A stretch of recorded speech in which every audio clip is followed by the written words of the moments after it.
Assalamualaikum warahmatullahi wabarakatuh dan selamat pagi. Perkenalkan kami dari kelompok 3 akan menjelaskan mengenai analisa kelayakan investasi perusahaan PT Indofood Sukses Makmur. Dan sebelum itu izinkan kami perkenalkan diri. Nama anggota kelompok kami yang pertama ialah Aulia Rahma dengan NIM 19651089 dan yang kedua saya sendiri yaitu Aldi Tri Gabriel dengan NIM 19651090.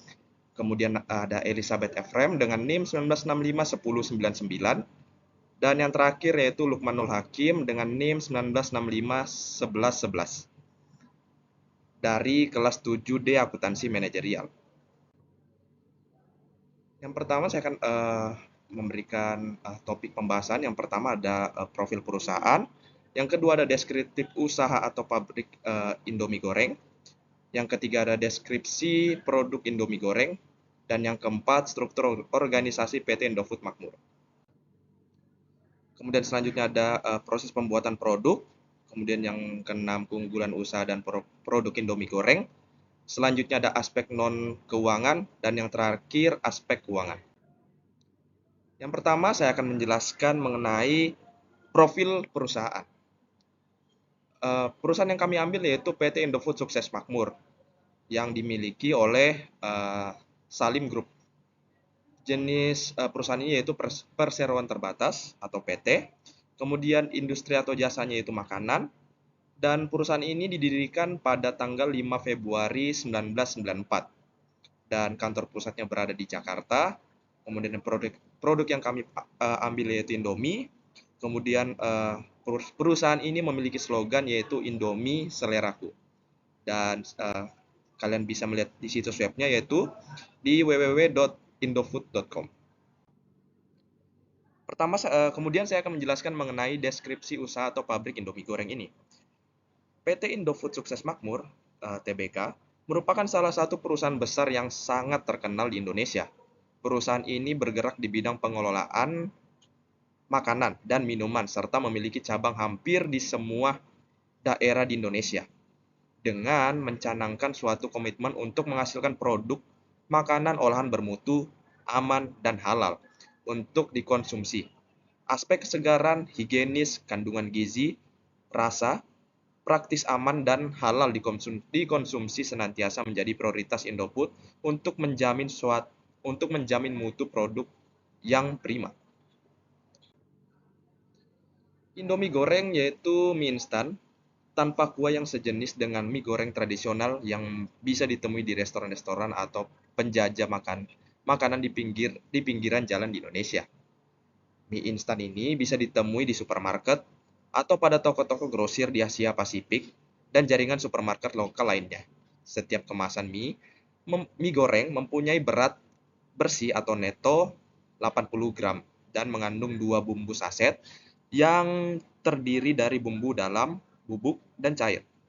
Saset pertama terbagi menjadi 3 bagian, yang terdiri dari kecap manis, saus cabai, dan minyak bumbu. Saset kedua terbagi menjadi 2, yaitu bumbu dalam bubuk perasa dan bawang goreng.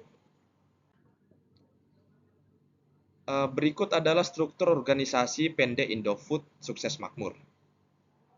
Teman-teman bisa lihat di sini. Kemudian selanjutnya kami akan menampilkan video proses pembuatan produk Indomie goreng. Silakan menyimak dari cuplikan proses pembuatan produk Indomie goreng ini. Dalam prosesnya, semua pabrik mie instan berjalan dengan sama, yaitu dimulai dari persiapan adonan. Dalam mesin ini, bahan dasar seperti tepung terigu, tepung tapioka, dan air dicampurkan untuk membuat adonan utama. Nah, dalam adonan ini, biasanya campuran perasa juga akan ditambahkan. Makanya, tiap mie instan dengan rasa berbeda juga memiliki adonan yang berbeda. Jika adonan sudah selesai, sekarang adonan tadi masuk dalam mesin press. Dalam mesin ini, tekstur adonan masih sangat kasar. Makanya ada serangkaian mesin press untuk terus menggiling si adonan hingga adonan halus dan juga tipis. Biar enak dong nantinya pas dikunyah. Dari mesin press yang halus-halus tadi, sekarang adonan akan lanjut ke mesin press selanjutnya yang bakal kita sebut mesin pengeriting. Soalnya tugas mesin ini emang membuat tekstur adonan panjang tadi menjadi keriting. Biasanya sih mesin press untuk pembuat adonan keriting ini beda-beda ya untuk tiap perusahaan yang menyesuaikan bentuk mie yang diinginkan. Meskipun mesin-mesin ini udah canggih, karyawan pun tetap dibutuhkan untuk memastikan bagaimana proses pembuatan ini tetap lancar. Jadi nggak 100% mesin loh Pop Gengs. Setelah adonan menjadi keriting, sekarang si adonan akan lanjut ke mesin steamer untuk dikukus. Pada tahapan ini, adonan tadi mengalami proses gelatinisasi atau proses perubahan pati dalam tepung menjadi sebuah gel. Di proses ini jugalah mie keriting ini sudah dianggap matang dan sudah bisa untuk dikonsumsi karena suhu yang digunakan cukup tinggi, yaitu 100 derajat Celcius. Namun ya tentu saja rasanya masih hambar dan gak seasik makan Indomie goreng pas tengah malam. Jika sudah keluar dari mesin steamer, mie instan ini kemudian diguyur minyak perasa, lalu kemudian dipotong-potong menjadi satu porsi yang sudah ditentukan. Nah, kalau kamu pernah dapetin mie instan yang isinya kurang atau lebih, maka mesin pemotong ini nih yang bertanggung jawab atas porsi mie instan yang kamu dapatkan. Belum lagi bila mie yang sudah terpotong tersebut keluar jalur, maka harus ditertibkan seperti ini nih. Dan lagi-lagi, tetap butuh manusia untuk menyempurnakan proses ini. Jika semua adonan tadi sudah selesai dipotong, maka sekarang waktunya kita masuk ke tahap penggorengan. Di sini, satu persatu mie tadi ditempatkan dalam wadah khusus, kemudian dimasukkan dalam mesin penggoreng. Biasanya proses menggoreng ini menggunakan minyak sawit nabati sebagai minyak penggorengan. Proses menggoreng ini dilakukan untuk mengurangi bahkan menghabiskan kandungan air dalam adonan mie supaya bisa bertahan lama. Nah, bisa kita lihat nih, setelah digoreng, mie tadi berubah warna menjadi kecoklatan dan memiliki struktur yang lebih keras dan kriuk-kriuk. Oh iya, ngomongin kriuk, di sini juga ada kan yang doyan makan mie instan yang gak dimasak, yang dimakan kayak kerupuk gitu. Jika sudah digoreng, sekarang kita masuk ke dalam proses terakhir, yaitu proses pengemasan. Proses ini tuh masih dilakukan oleh mesin yang melakukan berbagai hal sekaligus. Mulai dari memberi bungkusan bumbu dan juga minyak perasa, hingga memberikan bungkus kemasan pada mie yang sudah lengkap tadi. Dan mie instan pun siap dipasarkan untuk mengenyangkan banyak orang. Tapi sebelum dipasarkan, tahapan penting lainnya adalah mengecek kualitas mie instan ini. Prosesnya akan dilakukan oleh staf quality control. Bahkan mungkin saja mie instan yang baru aja kita lihat tadi sudah ada dalam perut kamu.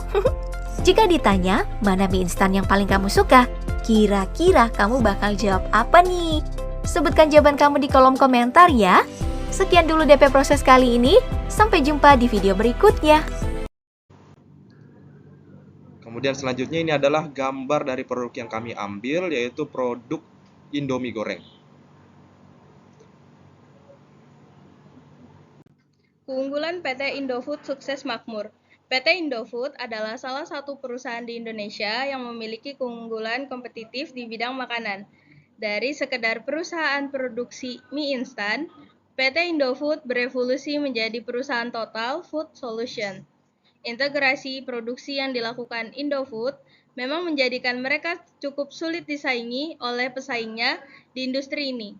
Indofood terintegrasi mulai dari hulu atau agribisnis hingga ke hilir atau sistem distribusi. Mereka menjadi pemimpin pasar dengan merek-merek yang telah dikenal masyarakat bertahun-tahun. Keunggulan dari produk Indomie goreng, keunggulan Indomie dibanding dengan produk lain antara lain cita rasa Nusantara yang khas, terbuat dari tepung yang berkualitas tinggi, rasa bumbu yang khas dengan kualitas premium, ekuitas pelanggan dan komitmen masyarakat yang tinggi terhadap produk Indomie. Aspek non-keuangan yang pertama ada aspek hukum. Aspek hukum, di dalam suatu aspek hukum terdapat beberapa manfaat yang nantinya akan didapatkan, yakni yang pertama ada perlindungan, kedua keadilan, dan yang ketiga ada keamanan. PT Indofood Sukses Makmur Tbk sudah melakukan yang terbaik, yakni mereka sudah resmi karena sudah memiliki haki dan lain sebagainya.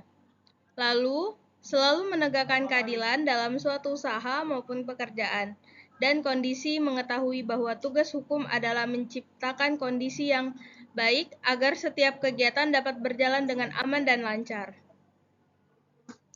Aspek ekonomi dan budaya. Dilihat dari aspek ekonomi, produk Indomie bukan hanya memberikan peluang untuk meningkatkan pendapatan bagi perusahaan, namun pemerintah juga dapat memperoleh pemasukan dari produk tersebut. Indomie sudah pasti disukai oleh warga negara Indonesia.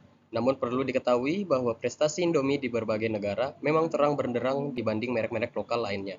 Indomie bukan hanya dikenal di negara tetangga dekat seperti Singapura, Malaysia, Hong Kong, dan Taiwan, tetapi sudah menjangkau lebih dari 80 negara di Eropa, Timur Tengah, hingga Amerika.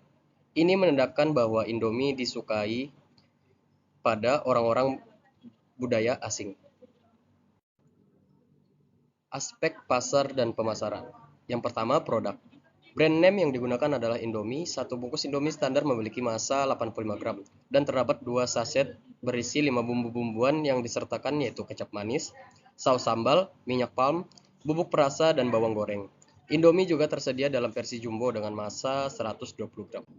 Yang kedua, price. Indomie selain dapat dibeli per bungkus, dapat juga dibeli dengan paket 5 bungkus atau paket 1 kardus berisi 30 atau 40 bungkus Indomie. Harga Indomie juga sangat murah dan terjangkau bagi semua kalangan masyarakat di Indonesia. Rata-rata per bungkus Indomie dihargai hanya sekitar Rp2.500 dan harga tertinggi di pasaran sekitar Rp5.000. Yang ketiga, place. Grup distribusi Indofood memiliki jaringan distribusi terluas di Indonesia, menembus sampai hampir ke setiap sudut kepulauan. Jumlah titik stok gudang semakin diperbanyak secara agresif sejak tahun 2005, sehingga mampu menyediakan penetrasi yang lebih luas melalui rantai suplai dan penghantaran gudang stok ditempatkan pada area-area yang memiliki outlet retail yang banyak, termasuk pasar tradisional, sehingga gudang dapat melayani masing-masing area geografis dalam meningkatkan sesingkat mungkin. Yang keempat, promotion. Tagline Indomie Seleraku.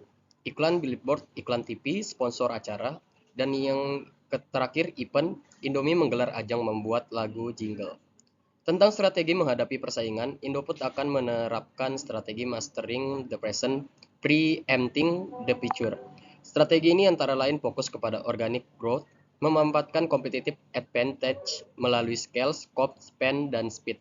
Selain itu akan menjalankan program cost efficiency and cost cutting. Di samping itu tetap melanjutkan segmentasi para konsumennya dengan memperkenalkan produk-produk dengan harga tinggi dan harga rendahnya. Selain itu, Indomie meningkatkan inovasinya dalam membuat rasa-rasa yang baru. Aspek manajemen dan SDM. Pada tingkatan manajemen puncak, PT Indofood juga melakukan upaya pengembangan kompetensi yang bersifat perencanaan strategis. Modul-modul pengembangan dan pelatihan baik untuk kompetensi teknis, non-teknis, atau soft skill disusun berdasarkan kebutuhan agar dapat mencapai sasaran dengan efektif dan efisien.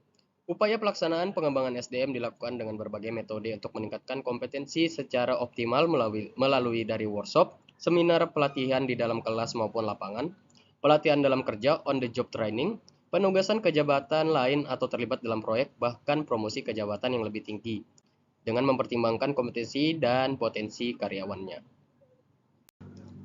Aspek keuangan. Aspek keuangan merupakan aspek yang digunakan untuk menilai keuangan perusahaan secara keseluruhan. Aspek keuangan memberikan gambaran yang berkaitan dengan keuntungan perusahaan, sehingga merupakan salah satu aspek yang sangat penting untuk diteliti kelayakannya. Aspek keuangan bertujuan untuk mengetahui perkiraan pendanaan dan aliran kas proyek atau bisnis, sehingga dapat diketahui layak atau tidaknya rencana bisnis yang dimaksud. Berikut merupakan laporan laba rugi dari PT Indofood Sukses Makmur. Sekian presentasi dari kelompok kami, kurang lebihnya mohon maaf dan semoga materi yang kami bawakan dapat bermanfaat bagi kita semua. Assalamualaikum warahmatullahi wabarakatuh.